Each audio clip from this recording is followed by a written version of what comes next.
you are taking away some of the natural ankle mobility if you are chronically using shoes with a heel-toe drop. I am going to get fatigued, but I'm still running and I'm still experiencing impact.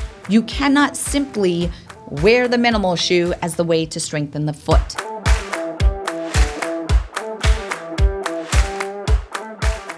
Hello and welcome to another episode of Root to Rise. My name is Dr. Emily Splichal, your host. And today we are going down to our roots, to our feet. And we are going to answer one of the most common questions that I get as a podiatrist. And that is all about shoes.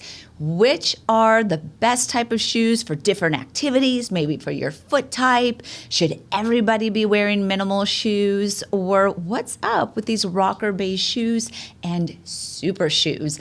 I am here to answer all of those questions and share with you a little bit on how I guide my patients through this common question.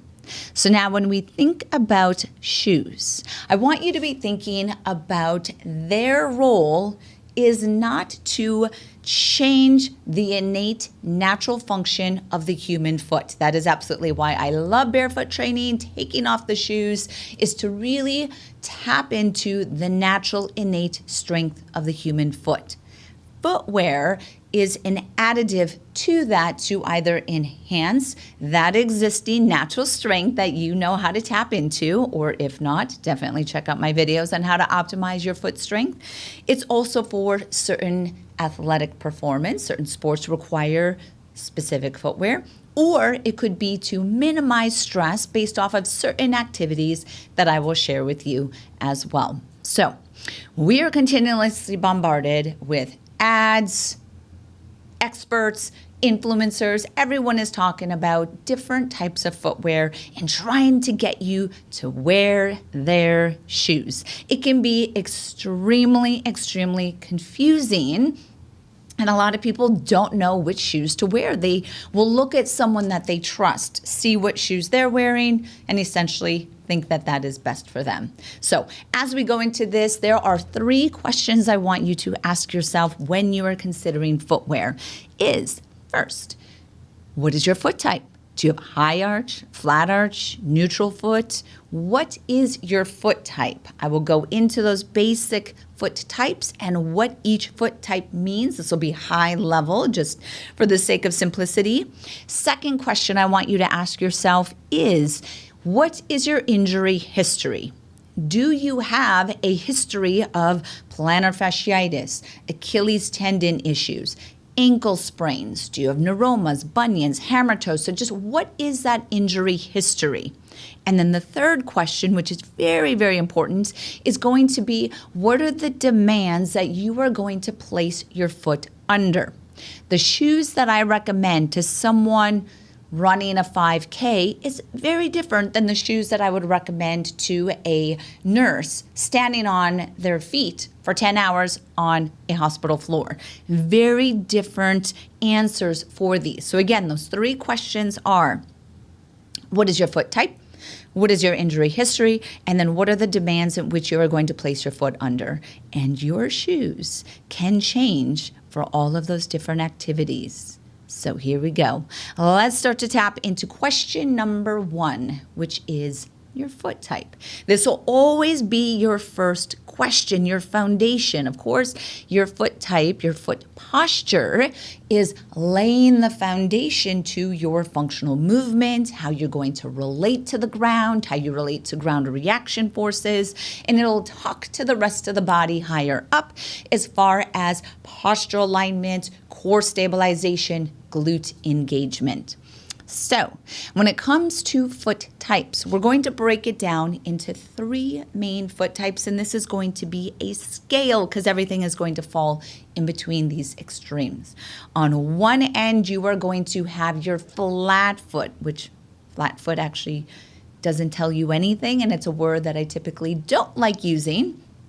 But on this flat foot side, we're actually going to call it overpronation. It's that collapsing foot. And then we're going to proceed a little bit towards this neutral, balanced arch foot, and then we're going to continue along that scale, and we're going to end up in that higher arched over supinated foot. So we go from overpronation, unlocked, unstable over here, through that neutral all the way to the over supinated, higher arched, more rigid foot. Let's go back to the overpronation and the flat foot. So what does that mean? That means that that foot is unlocked. Unlocked. That is a word that I use as a functional podiatrist a lot. It is unstable. It is a little bit slower to stabilize. So it's a slower foot, slow foot, unlocked, hypermobile. It's in a state of deceleration, and it's also in a state of how we actually absorb energy. That foot type, when we're thinking about footwear, is going to get fatigued or tired a little bit easier. So if a foot, by structure or by posture, is in a state that it is going to get tired easier, and you're thinking about shoes, maybe we need something that provides a little bit of support. I don't know, makes sense, right? And again, there's a spectrum of what support means. There's different ways of how you could introduce this. But that's what I want you to start to think about with that flatter foot, dropped arch, overpronated foot. We continue along that spectrum to that neutral foot. The neutral foot, middle of the road. It could go either way. This is where, if you have a neutral foot, going to the next two questions is going to be very important.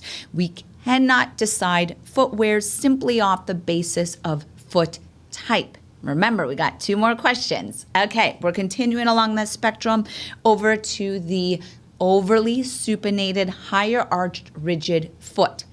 This foot does not unlock well. It's locked. It's rigid. It doesn't absorb energy well. In order to absorb energy, we have to be able to unlock our foot, or essentially mobilize that foot to absorb energy. If we're too stiff and rigid over here, we don't have enough time to unlock or mobilize to absorb impact. So that foot type may not do well with high impact activities. They oftentimes have a lot of midfoot rigidity. A lot of them have limited ankle mobility. So that's allowing us to start to think about, from a footwear perspective, maybe we want a little bit of cushion in there. Maybe we want a little bit of a heel-toe drop because of the limited ankle mobility in that foot type. This is where we start to answer and frame our mind around potential footwear.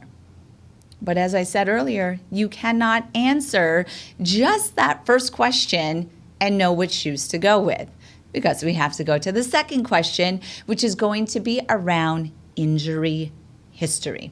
So now with injury history, already mentioned this.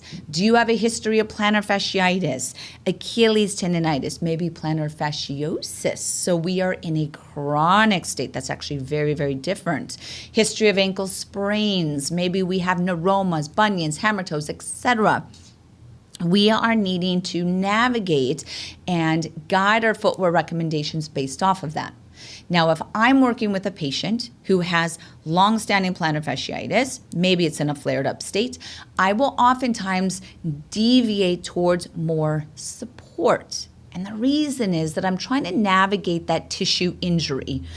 Now, one thing that I do want to pause and add here, as the footwear that we are thinking of or recommending or considering based off of these questions we're answering isn't this solid be-all, end-all. It could be temporary. Temporarily, I am going to wear supportive shoes, even though I don't want to be in them. But based off of my injury history, I'm going to temporarily shift towards a more supportive shoe to allow my tissue to heal itself, to give a little bit of a timeout to that tissue. So that's an important consideration here. Okay. Now, if we have bunions and hammer toes, this is looking at footwear that's going to have a little bit wider toe box. Maybe it has a taller toe box so it can accommodate the hammer toes. That would be something to consider as well. Now, if you have Achilles tendon injuries, maybe limited ankle mobility, ankle sprains, then that's where you could be thinking of a shoe with a little bit of a drop. So you are avoiding that total 0-0 drop based off of your injury history of Achilles tendon strain. And again, it could be temporary. You temporarily are going to be wearing a shoe with a drop so that you can offload that Achilles tendon. So that is going to be your second question that we are answering here. And then the third, very, very important as well, is going to be, what are the demands in which you are placing your foot under? Are you running a 5K? That recommendation is very different than, are you running a marathon? Oftentimes, I will recommend a more minimal shoe if I can for a patient in those shorter runs, but not everybody, based off of their foot type and their injury history, is able to run a full marathon in a truly barefoot shoe. And that's okay. So maybe for those longer runs, we go more into a transitional shoe, something like an Ultra, and that's what we do. And it's okay, right? Or I'd mention that we have maybe a nurse or someone who stands on their feet, standing employees on concrete, hard surfaces, 10 hours a day, and you will need something to offset that unnatural stress to the body. So do I recommend super shoes or like a Hoka to those individuals? I often do. And again, it's okay, because outside of those work hours, maybe you are in that more minimal environment. So again, answering these 3 questions to start to guide you in the most appropriate footwear. So now, as we continue here, I do want to spend some time focusing on the minimal shoe. And the reason is this is obviously a growing space within the footwear industry. At Naboso and as a functional podiatrist, I work with most of the minimal shoe companies. There is this incredible event every year. It is called the Barefoot Shoe Expo. They've had 2 events, so coming in 2026 will be their 3rd annual. Highly, highly recommend you check them out. Barefoot Shoe Expo. It's going to be in Chicago, I believe in May. They have it every year. Definitely check that out. So when we think about a minimal shoe, a barefoot shoe, totally flat, this is where you might be starting to think of some of those brands. We got Zero shoes, we have Wildling, we have Vivo Barefoot, we have Grounds, we have Lems, we have the Minimalists. There's many brands that fall within this space, and all of them share a few specific features. They will not have a counter. Now, a counter is on the back of the shoe. So if you have a shoe and you're at where your heel sits, oftentimes supportive controlling shoes will have a stiff counter that hugs the heel bone, and that is providing stability. A minimal shoe or a barefoot shoe will not ever have a stiff counter, very flexible to allow that heel and subtalar joint to move in the way that it was designed to move. Another feature is that it will not have a stiff midsole. So I'm sure you've seen the ads. Maybe you remember some of the Nike Free ads where they would roll the shoe and they could show that that shoe could be rolled kind of like a cinnamon roll is what it was rolled like, right? So you can roll a shoe, you could twist it, you can fold it, you can flip it the other way. That is essentially demonstrating that there is no stiff midsole in that shoe. That is going to allow the human foot to twist and turn and spiral in the way that it was designed, unlocking that natural power of the human foot. Another feature is that high twist or torsion. Just to essentially reference this, but when you get a shoe, this is what I love to do when I show people footwear, is take a shoe, even a shoe that you think is quote unquote minimal, and can you twist the shoe like a rag, like you're trying to twist out the water of a rag. The more that you can twist the shoe, the more it is going to allow the natural spiraling of the human foot. And here's the thing, when it comes to human performance, energy transfer, baseline functional movement like walking, running is there is a spiral movement throughout the body. And that spiral does also exist in the foot. So as we push off, the back of your foot, your rear foot is spiraling in. I love to see that in a shoe. So the more you can twist a shoe, high twist, it's essentially unlocking the spiral of the human body. Another aspect is it'll have a minimal to zero heel-toe drop. Now, a heel-toe drop is, as the name describes, the distance from the heel going down to where the toes are, that heel-toe drop. A traditional shoe has about 12 to 14 millimeters. So 14 millimeters is what you're sitting at as far as that drop. Why drops were initially put in shoes? This is during the running boom in the 1970s, and they were seeing a lot of impact-related injuries, Achilles injuries, plantar fasciitis, things like that, is that they figure that if they add a little drop, they will take tension off of that plantar fascial Achilles structure or apparatus, therefore minimizing injuries. Also, when you put the foot in a little bit of a drop, you invert that heel and make the foot a little bit more stable. So that was another way to minimize injuries through a heel-toe drop.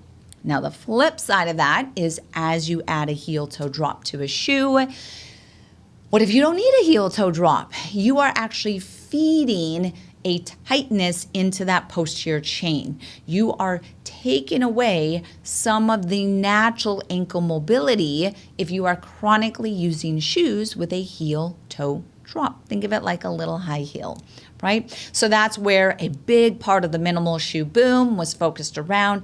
Get rid of the heel-toe drop, get into a natural plantigrade position of the foot to optimize full ankle mobility. We are supporting that natural function of the human foot. So that's another feature. Okay, now minimal cushion, right? So we're taking away the cushion. Think of any of your favorite brands of minimal shoes. I think one of the easiest to connect to would be like a Vivo Barefoot. It is rubber ground. There is no cushion there. Absolutely no cushion in that shoe. So to understand the benefit or potentially the downside of taking away cushion, we want to understand why was cushion put in shoes in the first place? Well, similar to the heel-toe drop, is that the footwear industries, especially the athletic footwear industries, the running footwear industry, we're seeing a lot of impact-related injuries. Well, if we put cushion in the shoe and we absorb some of that impact, then we will take it away from the foot and the soft tissue of the foot, which means the shoe is doing some of the work for you. We will minimize your impact-related injuries. That's at face value why cushion was put in shoes. Now, the downside of that is that as you put cushion in shoes, yes, it absorbs the impact forces, but the impact forces was your body's energy. It's how your body knows how hard you're striking the ground, and it's what triggers the stabilization response up the chain to your core and into your hips. So by adding cushion to shoes, you're actually sensorily disconnecting the nervous system and the foot from the ground and your movement. So that's where you would say, do I really want cushion in my shoes? Or do I train the foot to naturally absorb impact forces by contracting the 26 muscles in the bottom of the foot? That is, of course, the direction that I like to go with my patients. But understanding and knowing the why behind cushion is very important. Because I'm going to give you a little devil's advocate here is, let's say you are running an ultra marathon, which this is where a lot of our super shoes came from and our maximal shoes. So now you are doing an activity, running, lots of impact forces. I understand that we can strengthen the foot to absorb impact forces, but what happens if I am running beyond the natural physiological distance that I should be running? Ultimately, I am going to get fatigued, but I'm still running and I'm still experiencing impact. And that's where they started to add maximal shoes and cushion, is saying, listen, you are defying physiology. I need to give you something artificial to help you continue to defy physiology. And that's where a lot of these shoes came out. Or another great example of where I recommend cushion is, again, that nurse standing on the concrete floors for 10 hours a day. Honestly, it's unnatural to stand on a concrete floor, for 10 to 12 hours and not start to stress your plantar fascia or your Achilles tendon or your lower back, right? But in our minimal shoes, when we're thinking about these features of tapping into natural foot strength, you got to take out the cushion. Another one is that you will see a wide toe box. That wide toe box is allowing two things to happen. It's allowing what is called toe splay. So that's the spreading of your toes nice and wide. That's how we maintain balance. Our toes play a very important role in how we balance, how we transfer energy, how we push off. And when you engage your toes into the ground, you actually activate your deep core, your glute. It goes all the way to your tongue. That is your fascial line. We've spoken about that before.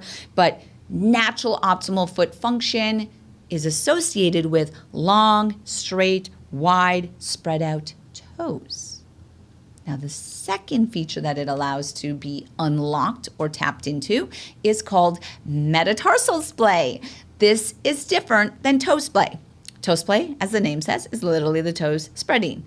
Metatarsal splay is actually in the foot. This is one of my favorite things to talk about, is that your long bones in your foot are called metatarsals, and then their heads come to the front of the foot. That's called the ball of your foot, and there is this natural widening or spreading of the metatarsals relative to each other. And what happens here, it's very, very cool in how we stabilize, is that connecting every metatarsal to its neighbor is a ligament. It's called the deep transverse metatarsal ligament. It is actually part of your plantar fascia. And that plantar fascia, which comes from your heel, goes towards your toes. And as it reaches the metatarsal heads, it's going to create this ligament connecting each met head to its neighbor. So as we roll forward to take a step, your metatarsals are going to pull away from each other. They're going to pull on that ligament, which is part of your plantar fascia. It's going to trigger a stabilization response within your system. Boom, your core, your hip, your glutes, everything is activated and stable. That is actually referred to as a tie bar mechanism. So think of it going across and then back towards your heel like a T. It's creating a tie bar. Super stable, powerful foot when you can tap into metatarsal splay. Any minimal shoe with a wide toe box is going to allow that. Most traditional footwear is a little bit more narrow. It's going to restrict and compress those metatarsals. It's not going to allow the metatarsals to widen. And when they cannot widen, you essentially take away that entire stabilization tie bar mechanism, which is a neurosensory fascial response. Really, really powerful on that.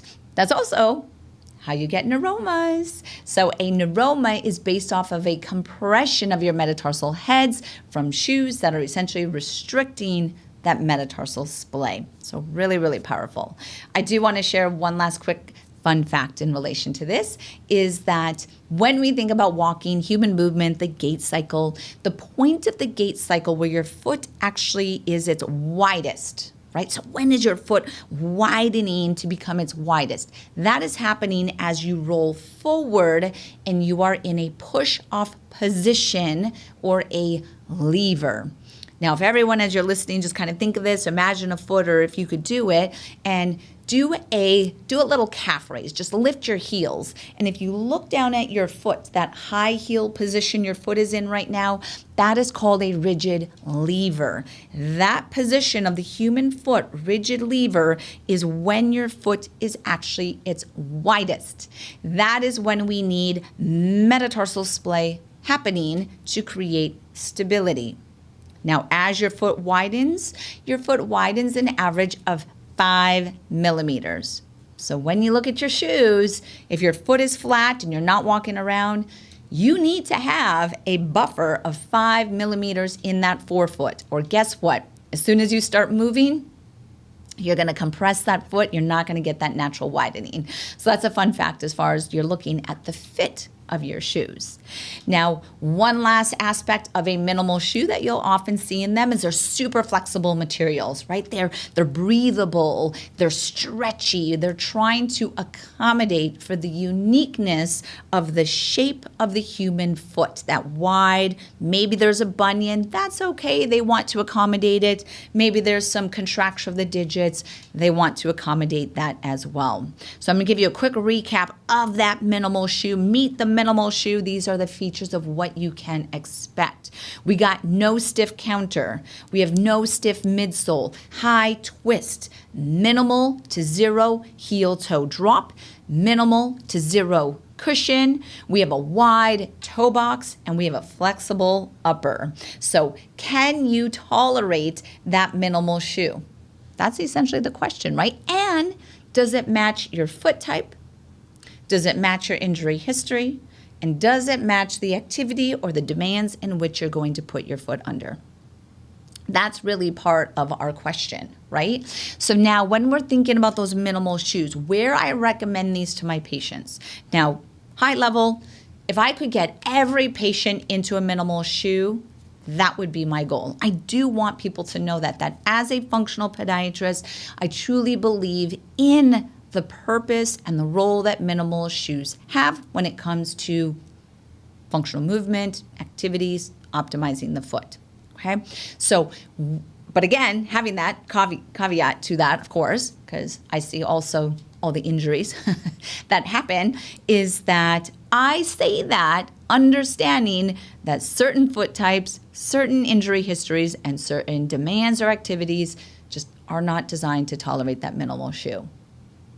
However, we're going to talk about that minimal shoe and where can you start to think about this? Where could you start to implement the minimal shoe into your routine? Well, we're going to think about if you're at the gym. That's actually where I tell most of my patients to start their transition. You want to go from a supportive shoe to a minimal shoe. We are going to work that transition when you are at the gym because it's a controlled environment. When you're doing your lifts, your squats, your bicep curls, whatever it is that you're doing. Maybe you're doing a bike or you're walking on the treadmill. Something that is a controlled environment. That is where I want you to start to incorporate those minimal shoes. Maybe we're thinking about hiking. I love minimal shoes for hiking because you're getting a lot of sensory stimulation. Actually, if you can feel the subtleties of the irregularity of the surface that you're walking on, you will actually experience faster ankle stabilization. So I'm very much a fan of minimal shoes and hiking. Running, when we're doing the shorter distances, right? Of course, you have to work yourself up to it. Do not go from a super supportive running shoe to a barefoot shoe, and then you're switching your strike pattern. More of that in another podcast, so definitely do not do that. Possibly some athleisure. So let's say you're just running some errands and you have minimal shoes that you want to do and wear day to day. You can absolutely do that. Oh, and then one of my favorite ones is for the little kiddos, for your children. I love minimal shoes for children. Remember, the peak window of neuroplasticity for a child is from 0 to 4. Some actually say it even pushes closer towards 7. And then a child does not develop their adult arch until the age of 7. So just think of that window, and we are trying to bring maximal sensory stimulation to that child. It is really, really, really important, okay? So that's where you can start to think about these different features. Now, where do you want to be cautious with those minimal shoes? What are the little hazard signs when it comes to barefoot or minimal shoes? First one, and I even say this to the health and fitness professionals that I work with, is standing long hours. This includes on the gym floor. I work with many personal trainers, fitness professionals, physical therapists, and they believe so fully into the ethos of minimal shoes. They want to look like that natural foot strength persona. But standing long hours is unnatural to the human body. And we have to understand that. So if you are training clients on the gym floor for 10 hours a day, I would very much suggest not wearing minimal shoes. Wear those minimal shoes when you are working out on the gym floor, and then as you train those clients, switch to something that's maybe a little bit more transitional. So maybe that's where you go into the ultra. And you know what I would even argue with that? Is I would throw an insole into the shoe. If you don't want the arch support, at least use a Naboso sensory insole to keep that foot active. At Naboso, we have a form which has an arch support built into it. But just slide a little bit of support in there so that you can maintain the longevity of that connective tissue, knowing that standing is uniquely defined physiology. So that would be a big one. Now, another kind of hazard, be a little bit cautious, is going to be in the very flexible foot. The overpronated, hypermobile flat foot where they're collapsing inward. Right? That one I would be just a little bit cautious on that, especially based off of the activity you're going to use it for.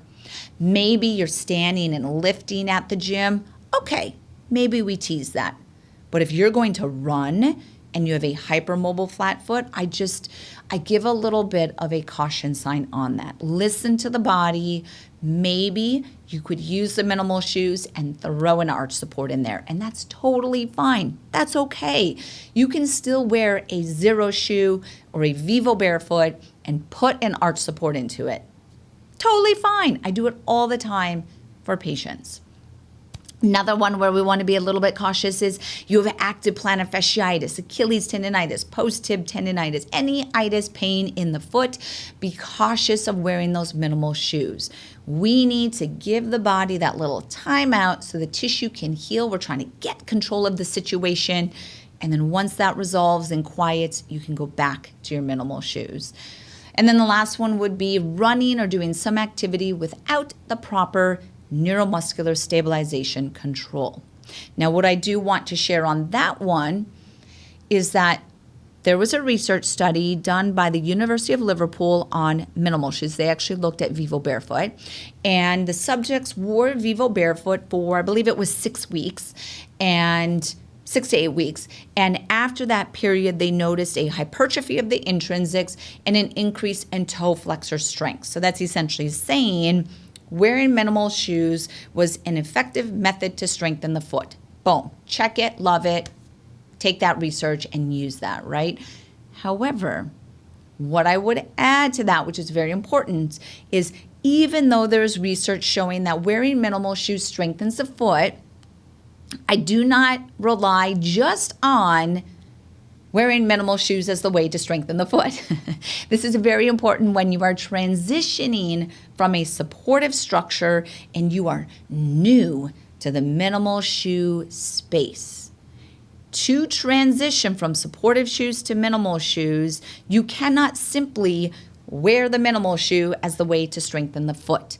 We have to understand the role of strengthening the foot through exercises, short foot, gripping the ground, forward lean. We need to be releasing our foot. We need to connect our feet to our core, to our diaphragm. So there's things that we need to do in there. Please, please do not rely just on the shoe to do the strengthening of your foot. We have to think about all the other things as well. And that honestly is why, for any of those that remember the barefoot running boom, that was 2008, 9, 10, around those years, with the 5 fingers just came out, Nike Free, and there were a lot of injuries that were happening. That was, you cannot blame the shoe on that. It was that there was an improper transition from supportive shoes to minimal shoes. So we have to do that in an intelligent, progressive way, and we cannot just rely on the shoe to strengthen the foot. Okay. Off that soapbox. What I do want to share next is about the super shoe.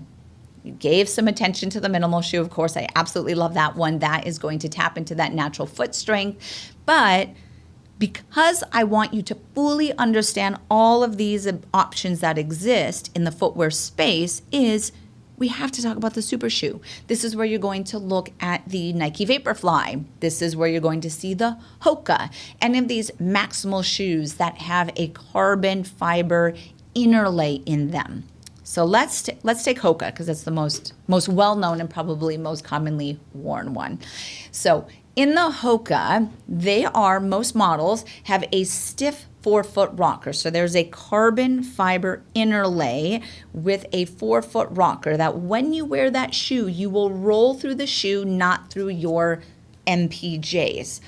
That could be good. I actually recommend that for my patients who have a hallux limitus, who have plantar plate injuries, who have neuromas, is using a 4-foot rocker like that can be found in a Hoka is actually oftentimes best for those individuals. So something to think about for the listeners if you have those presentations. So in it, there's that carbon fiber inner lay, and then you got a lot of cushion underneath. Now, that cushion in a lot of these super shoes, especially the Vaporfly as an example, but there is a very sophisticated cushion, if we can call it that, but there is innovation in that cushion. And to optimize the cushion and to utilize how these super shoes talk about the energy return you get from the cushion and from the shoe, they must have the carbon fiber inner lay. So it is that stiffness of the carbon fiber as it's communicating with that intelligent cushion, which allows that energy return and allows that essentially super athleticism around these shoes. So I just want you to understand that, okay? Now, as that cushion starts to wear down, you will not see that same energy return. So it's kind of this powerful dance between the carbon fiber and the optimization of that cushion, which allows for that peak energy return. They're very expensive. So like a Vaporfly and other super shoes, very, very expensive. They also wear down quickly. And as you start to wear down that cushion, you will not get that same energy return. So something to understand as far as those super shoes. Now, we do know that the Vaporfly is known to improve running economy by 4%. So it's actually called, I believe, the Vaporfly 4%. And again, what is allowing you to increase your running performance and that energy is carbon fiber with that intelligent cushion working together. If there wasn't the carbon fiber, you would not be able to optimize that cushion. And then that's not guaranteed for everyone, right? It has to do with your weight, your foot length. That relates to running performance and running economy, calf strength, Achilles tendon length, strike pattern, shoe geometry. So things that are optimizing your performance, like a shoe, is not guaranteed. It's very complex and multifactorial. That's essentially what I'm trying to share with that. Okay, now of those super shoes, again, that Hoka style that has the carbon fiber 4-foot rocker, I will recommend to patients. I do also like that one for nurses, for people who have to stand on their feet. There is another brand if you want to check out. It is called G-Defy. I've worked with them briefly, so that is one that you could work with. OrthoFeet also has some rocker-based shoes, so those are some brands that maybe you have not heard of. Now, regardless of the super shoe that you're using, the Hoka, the OrthoFeet, G-Defy, Vaporfly, whatever it is, I always recommend incorporating the Naboso sensory insoles so you can still feel your feet despite all of that cushion. So that is definitely something that we want to talk about. So, next topic within this footwear, as we are approaching the end of this episode, is recovery shoes. And for this one, you can thank your friends at OOFOS. So OOFOS is really the footwear brand that created this category and this recovery footwear. If you've never heard of recovery footwear, definitely do a quick Google. You will see that categorically it is now something very prominent within the footwear industry. Go to any running shoe store and just ask them, where are your recovery sandals? OOFOS, Hoka has one. All these different brands are tapping into what is a recovery sandal, recovery shoe. These are ones that oftentimes I will recommend to patients as a house shoe. So Where would I recommend an OOFOS or a house shoe is if you have active plantar fasciitis, active Achilles tendonitis, you're on your feet and you need a timeout. Now, despite that, I will always recommend to incorporate some time in your home, end of the day, completely barefoot, or with the Nabosa recovery socks on. You want to be able to get out of the stack, the cushion, the arch support.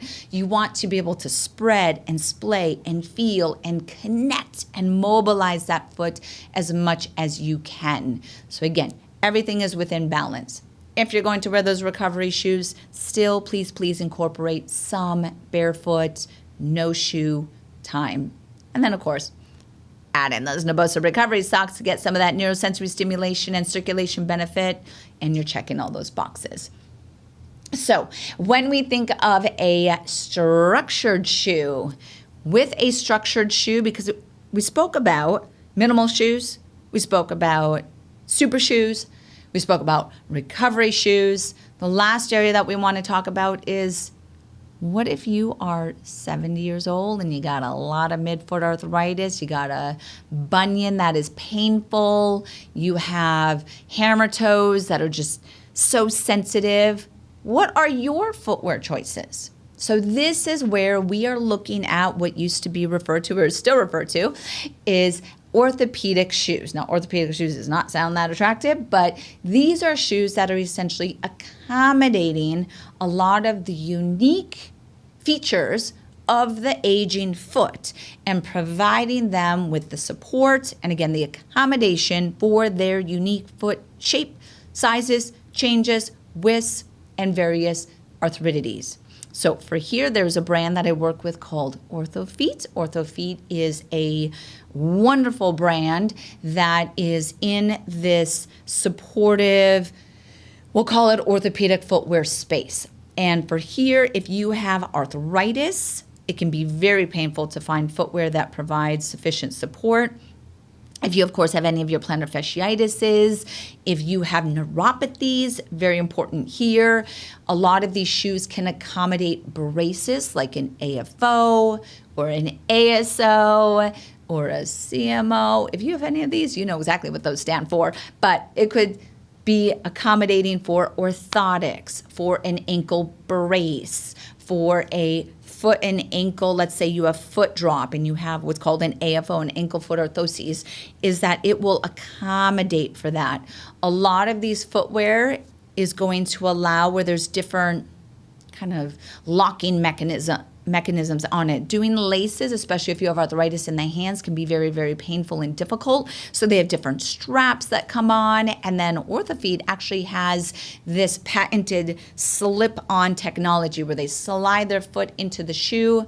Super easy. This is especially if someone cannot reach down, which is a reality, right? We have to think about footwear recommendations based off of the different age categories that we are in or our family and our loved ones are in. So definitely check out OrthoFeet. Their website is orthofeet.com. They're really, really great as far as their footwear, and there's a lot of innovation and technology behind that brand. So highly, highly recommend. Now, as we are looking at this, just a few last features of what we could think about when it comes to shoes is what's on the inside, right? What's the insole technology? This is where, of course, Naboso, right? Naboso and our sensory insoles, those could be added in. What about carbon fiber insoles? Those are an option that you could add in as well. You have your outsole technology. This is where you'll see some shoes that are very specific to CrossFit, right? So Reebok has a lot of CrossFit shoes, and they have where they'll accommodate for the rope. I know Zero Shoes has a CrossFit type shoe that has a special outsole accommodating for any rope climbing. Maybe there's some that have good traction, certain treads based off of the activities that we're looking at, or again, that outsole technology is going to be built into our super shoes and some of that patented cushion that a lot of these shoes have. So what I want to do as we wrap up, hopefully this is giving some good insight to everyone, starting to answer your questions of what are the best shoes for you based off of your foot type. your injury history, and the activities in which you are going to be using those shoes. And the way that you can answer this is going to be very different based off of an active injury, or maybe it's a very specific activity and you wear the Hokas at work and you wear your minimal shoes at the gym. Totally fine, right? We can deviate into all these different categories. So to wrap up, I'm going to share some of my favorite footwear. I work with many, many brands, so this is not limited to that, but I do want to just know that these are all the various brands. And if I happen to not mention a brand that you absolutely love, then and it's working for you and it's providing exactly what you need from those shoes, and you keep wearing those. And then also, if you want to learn more about minimal shoes and all the different brands that are out there and which features are good for you, and categorically, is it a running shoe, a workout shoe, is it a sandal, is it a boot, is it a hiking shoe, please go to anyasreviews.com. anyasreviews.com. She is this wonderful human who has reviewed almost every single minimal shoe, and this is around the world. And there are many, many minimal shoes. A lot of them come out of Europe. She's reviewed almost all of them. So that is a really great place for you to go to learn more. But here we go, real quick. So these are my favorite minimal shoes. This is based off of all of the features that we discussed. We got Vivo Barefoot, Zero Shoes, Flux Footwear, Feel Grounds, love that brand, that's super comfortable. Origo is a Mexican company that they make it out of coral, like reef. So it's organic is really what they're promoting. The shoes are really, really cute. Love them. Paluva. So this is a 5-toe shoe. It was founded by Mark Sisson, who is the founder of Primal Kitchen. This is similar to the Vibram 5 Fingers, if you remember that from the Barefoot Running Boom. But Paluva, love those. Lissum. That is a British brand. Love those shoes. That's kind of a cute athleisure slide just for women. Wildling, this shoe I just describe as ooey gooey. Don't know what that means, but when I put it on, I'm just like, I don't know what to say except ooey gooey. Love that. That's almost like a second skin. And then I just got a pair of Grounds, which Grounds is a grounding shoe. It's a shoe that allows you to ground or earth. And I absolutely am a huge fan of grounding and earthing. So definitely check out that brand as well. Now, if I happen to not mention it, again, does not mean that it is not an awesome shoe. If it works for you, you keep using it. Last recommendation here is going to be for my standing employees, because this is one that very, very important for any of the standing employees. Hoka, of course, right? Hoka is going to be one of those. Danskos. Danskos is how I survived residency, wearing those. Orthofeet, again, awesome brand, a lot of innovation behind it. G-Defy, check that one out. And Atrix. Atrix is another brand that I worked for years. All of those offer great offerings that are going to have the stack, the support, the accommodation for different foot type. They'll be connected to the foot. They'll have a rocker. All of those are great for our standing employees. So as we recap here, what I want to share with you, again, those 3 questions that you are going to ask yourself as you consider footwear is going to be, what is your foot type? What is your injury history? And what are the demands or the activities in which you are going to place your foot under? Footwear aside, you got those shoes. You still need to focus on daily foot recovery and daily foot activation. The way that you're going to activate is get that Naboso neural ball, stimulate your feet with the texture, do our 2-minute foot release or foot activation in the morning, roll through that foot, do a few forward leans, get into the 26 muscles in the bottom of the foot, connect your toes to your pelvic floor all the way up to your diaphragm and tongue. And then at the end of the day, all of our feet deserve a little TLC. Maybe you're doing some earthing, walking around barefoot, release your feet on the neural ball again, or slide on your Naboso recovery socks. I hope that you found this interesting. I hope you found it insightful. My goal here, though, is to really have it come across that as much as I love minimal shoes, and I would love to get every single individual into minimal shoes, sometimes it just doesn't work. And maybe it doesn't work just for that specific activity. And that's okay. We look at some of these other shoes, we understand that they're all done in a temporary basis, and then it's about the moderation, finding balance, and always tapping in to your natural foot strength.